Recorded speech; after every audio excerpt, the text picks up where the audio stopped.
Welcome back to the podcast. Today I have a new guest on, Eddie Iiams. Eddie, I want to know your origin story.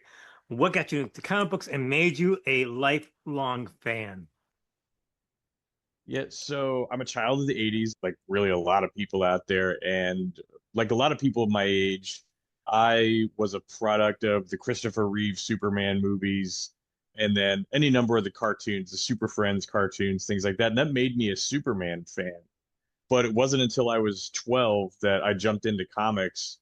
What pulled me in was the death of Superman. It was a huge thing at the time, and it was this gravitational pull. Like you had to read that because he was such a titanic character that you didn't think this was possible.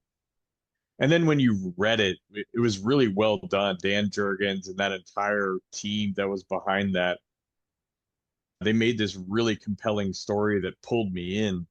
And I read regularly for a few years after that, and then I I had a long hiatus, and a few years ago, one of my friends was talking about how he collected comic books, and it really just pulled me back in. And the little small collection that I had then has expanded a little bit, but more importantly, it pulled me back into reading those books and those stories. And in that time, I saw and what things are done now, like level of quality is even higher now than it was when I was younger. And the variety that is out there is even more impressive now, especially with the ability to have like independent publishers producing and publishing their work themselves. It's really become this democratic thing that it's incredible, and I love to see it. And that's my origin story, and it's what made me a lifelong fan.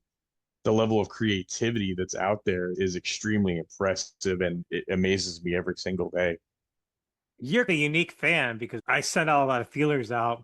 You don't have a podcast, you're not a creator, you're basically just a TikTok fan, and not even you're like a nobody out there. So, not mainly, but you're like, I don't do this. I did. So, how often do you post on TikTok and what drew you to TikTok in the first place? Well, what drew me to TikTok in the first place was during the pandemic. I just was bored and opened an account and all that. And I post a couple times a week on there, but 3 or 4 times a week, little reviews and talk about my life and experience as a fan. And it just and I toss a few things on Instagram and YouTube for fun as well. But it's just, yeah, I don't call myself a creator because that's not what I do full time. Right. It's just, oh, I'm going to make a video in 15 minutes after I get home from work is that's what I do. I think I just try to humanize the experience of it as well. That's just really what I'm all about is it's a very human hobby and it's a human experience. And that's just what I really try to enjoy with it and try to share as well. I usually let the guests pick the topic of what they want to talk about because if they're excited about it, the enthusiasm will like filter on the fans, and part of the podcast is to bring new fans into the to comic books and read stuff. You chose something that's very popular, I know, but why did you choose Image Comics Energon Universe? Really a couple of things. One, it is this very cohesive universe. And it is relatively easy to get into it. It was one of the things that pulled me back in terms of reading. So it reignited my passion. And when I first heard about it, I thought it was going to be really just like a nostalgic cash grab. And when I read Daniel Warren Johnson's Transformers, that's what I read first. I read the 6 issue trade of that first volume. And what I saw there was a mature updating of what I loved as a kid. Because when I go back now, I look at those old Transformers comics. A lot of them are 28-page commercials for toys. The same thing for the TV show. And we knew that when we were kids too. But in spite of all of that, you've seen what these creators do with it. What Daniel Warren Johnson did with this one, he took the stuff that we loved about it as kids and turned up the dial on the maturity level into not just to make it more violent or more graphic, but to update it for us. So a 25 to 45-year-old could read this comic and connect with it the same way that you connected with it when you were 5. And you see an updating of these characters as well. When you read Transformers, Optimus Prime is this amplified version of the moral and ethical being that we saw when we were kids. Megatron is this is the scariest version of this character that I've ever seen. He's genuinely terrifying. And when you expand outward from there, it holds true with G.I. Joe. It's very much updated for us in a very appropriate fashion. Joshua Williamson does an incredible job with that. It shows you the talent with him as a writer, taking something that could be just so cheesy, corny, and just throwaway, and making you love it again in a way that you hadn't, the same way that you loved it as a kid. And what ties it all together in a lot of ways is Kirkman's Void Rivals. That is the one original property out of this as well. And the way it's been integrated into G.I. Joe and the Transformers is really masterful, because you need something to tie it all together and make it really interesting. Void Rivals does that with the pretty hardcore sci-fi stuff in a lot of ways. It's rather heady. It's set within this universe that has been done before. We know the old Marvel comics. It's being done at a level of quality that we really haven't seen with something like that before. All respect to Larry Hama and the original G.I. Joe comics and some of the great writers who worked on Transformers. Jim Lee worked on the original Transformers run as well. All respect to them. But it's being approached from a level of quality that we haven't seen before, and it's updated for us, and it really draws me in. That's really why I picked that. See, I agree with you with that because I picked up some titles that aren't continuity heavy and they're kind of like standalone.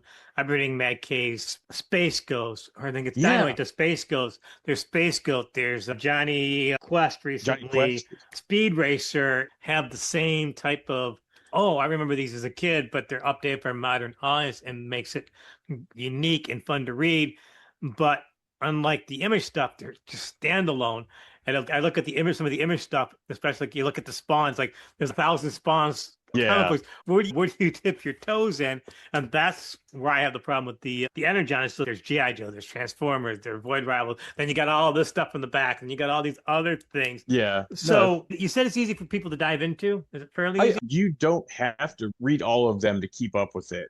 You can read them independently, and I think that's smart on their part. That's been done deliberately. They're designed to make you want to read them all. But if you just want to read Void Rivals, you can read Void Rivals if you want something original. If you want to read an excellent Transformers story, you can just read Transformers, and same thing with G.I. Joe. But they are all intermixed, but in a really disciplined fashion, to where it's not the required cash grab that I'm going to have to get every single one of these to be able to keep up with it. There will be crossovers here and there, but by and large, you can read them independently. Transformers is it was the only one that I read for a while that I realized I could expand out of that one, and I picked up Void Rivals and really rather enjoyed that independent of the Transformers experience. Even though there is some very direct linkage, there all the stories are independent of each other in the series. So you can read them independently of themselves, especially if you might be a Transformers fan, not a GI Joe, but you have the appropriate linkage, but you also have the ability to just keep them separate if you like.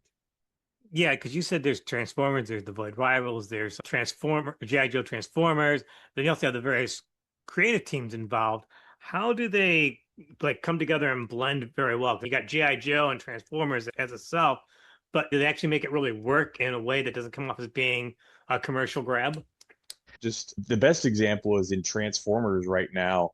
There is an exploration of some of the Decepticon characters, the quote unquote bad guys, questioning what they're doing, what's the purpose of our cause, and then looking at and then actually talking with Optimus Prime or the other Autobots, and realizing that there's more in common between the two of them, or the fact that they had been lied to about their cause, or not necessarily lied to, but they initially supported their cause, but the way that they were carrying out they're carrying out what they wanted to do made them question their loyalties and question what they were doing, the morality of it.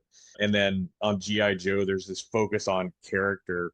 It's primarily the bombastic action around it, but there's been some minor character growth, and a couple of the characters have had small mini series that's really been enjoyable as well. Duke, Cobra Commander, and Destro had their own little 5 issue mini series that was rather fun. That way, that built up the character so you understand who they are. But the real power behind it has been Transformers and Void Rivals, especially with the growth of the arc of the characters in that one. Daniel Warren Johnson can draw a fight scene unlike anybody else. He's known for his heartfelt writing as well. In the first couple of issues of Transformers, there's a scene with Optimus Prime, and he accidentally steps on a deer and kills it, and he reflects upon that very in a very moral and insightful fashion about the quality and sanctity of life. And it goes far beyond that commercial cash grab to making you love these characters in a way that you may not have appreciated them previously.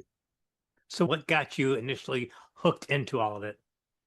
So it started about like mid 2023 or late 2023, October timeframe, with release of Void Rivals and Transformers. And that was about the time that I was coming back into it. I wanted to read something that was starting over, relatively new, and a good jumping on point, because I was a comic fan before. I know how convoluted it can be. And I saw who was writing it. Like, I know of Kirkman from Invincible and The Walking Dead, because those TV shows really pulled me back into this world in a lot of ways.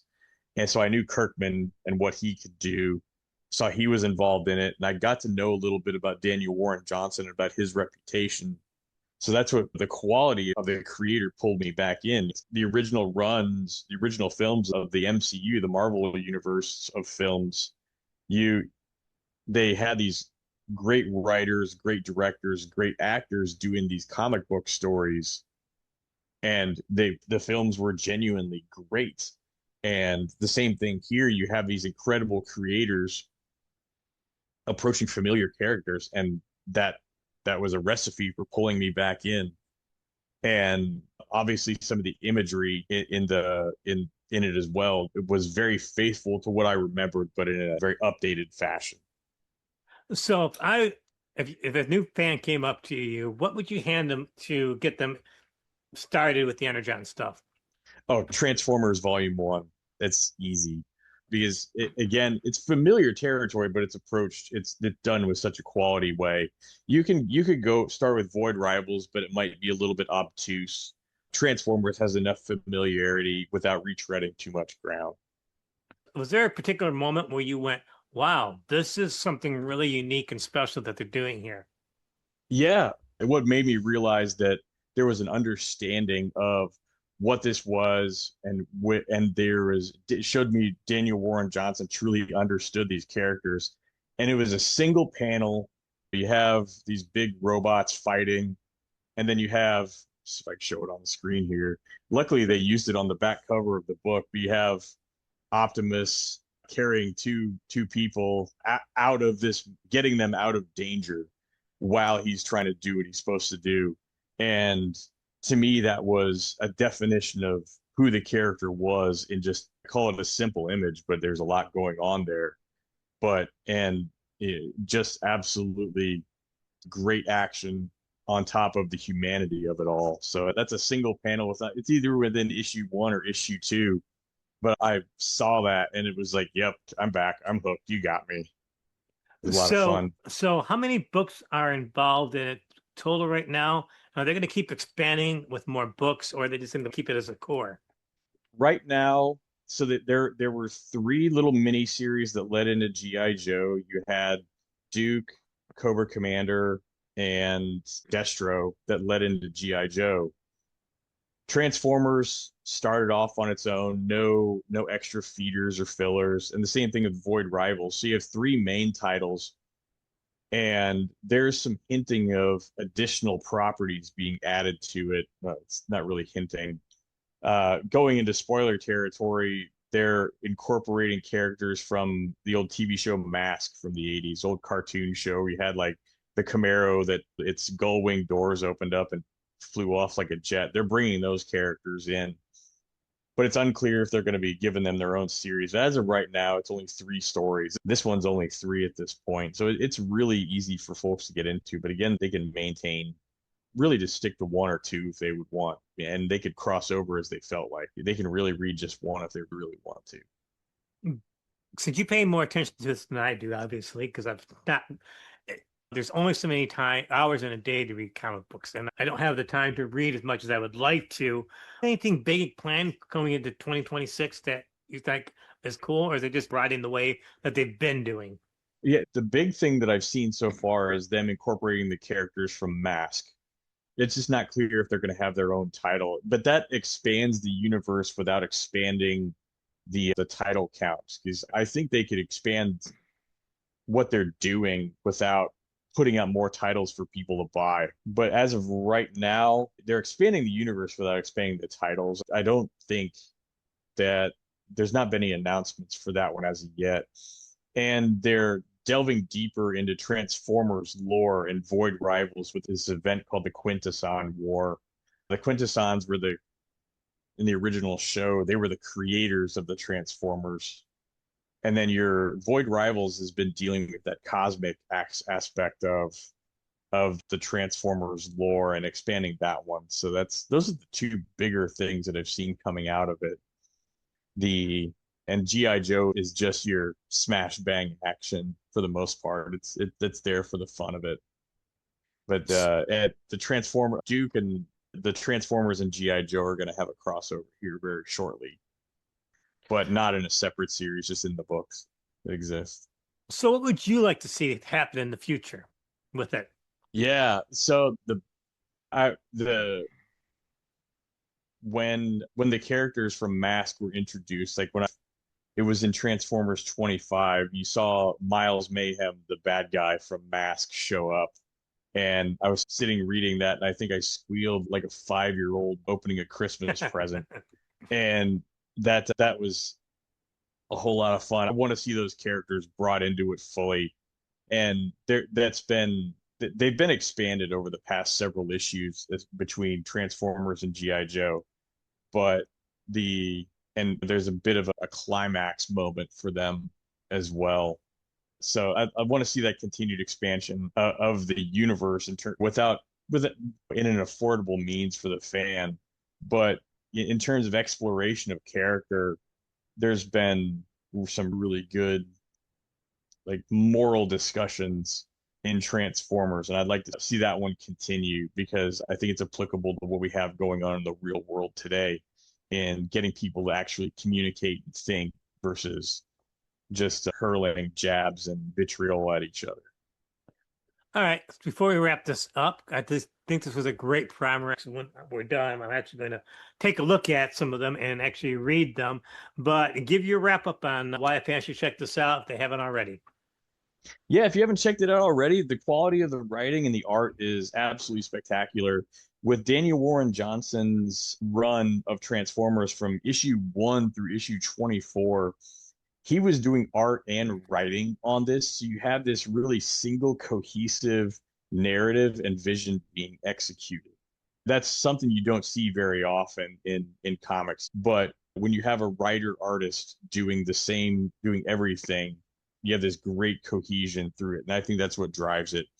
Kirkman does great work on Void Rivals to tie everything together. And if you just want some action, G.I. Joe is there for you. And it looks to be there's going to be a lot more fun for people in the future on this one. So it's definitely worth your time and worth your money. They're a little bit cheaper than your standard comics right now. They're about $4 a piece instead of 5 or 6. Eddie Iiams, the Energon overview from Image Comics. Thanks, Ronald. Appreciate you.